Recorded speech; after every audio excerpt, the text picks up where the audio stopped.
নমস্কার, কেমন আছেন সবাই? আমি চুই পম্পিস কুকিং চ্যানেলে আপনাদের সকলকে আবারও স্বাগত জানাই।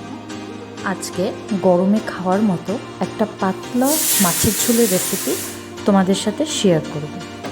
চলো দেখে নিই।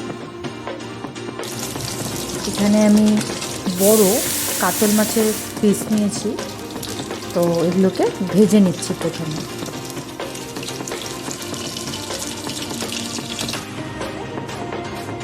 মাছগুলো ভাজা হয়ে গেছে আমার।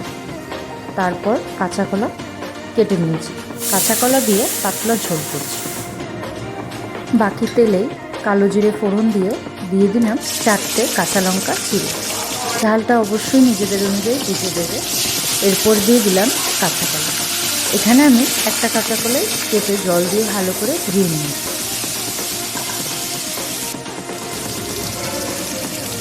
পরিমাণ মতো লবণ দিয়ে দিলাম, দিয়ে এটাকে ভালো করে নাড়িয়ে দিলাম। অল্প জল দিয়ে এটাকে ঢেকে দিয়েছিলাম, তো চেক করে নিই কেমন সিদ্ধ হয়েছে। তো পুরোপুরি সিদ্ধ হয়ে গেছে। এটাকে বেশি ভাজছি না আমি। দিয়ে দিলাম জিরে গুঁড়ো আর ধনে গুঁড়ো।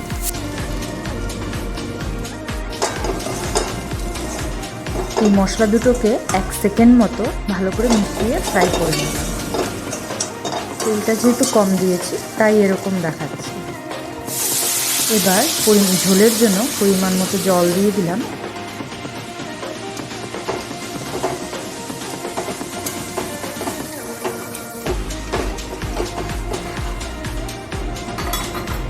উঠে গেছে দেখো 10 মিনিট পর।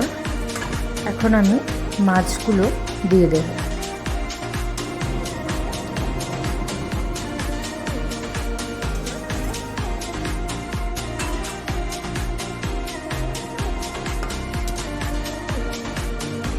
মাছের সঙ্গে কিছু সময় ফুটিয়ে নেব ঝোলটাকে।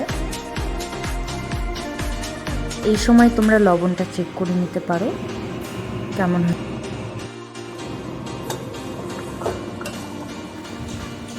ঝোলটা বেশ নাড়িয়ে নিলাম, দেখো তৈরি হয়ে গেছে। কালারটাও অনেকটা চেঞ্জ হয়ে এসছে। তো এই গরমে এটা আরেকটা পাতলা ঝোল, যেটা কিনা তোমরা খুব শান্তিতে খেতে পারবে। পুরো বোতল ফিনিশ করবে এখন। তো তৈরি হয়ে গেছে কাঁচা কলা দিয়ে মাছের পাতলা ঝোল। তো তোমরা অবশ্যই ট্রাই করো, একদমই সহজ রান্না। ভালো লাগলে একটা কমেন্ট, লাইক, শেয়ার করে দিও। সাবস্ক্রাইব করে পাশে থাকা বেল আইকনটি ক্লিক করে দিও। সবাই ভালো থেকো, সুস্থ থেকো। দেখা হচ্ছে পরের আরেক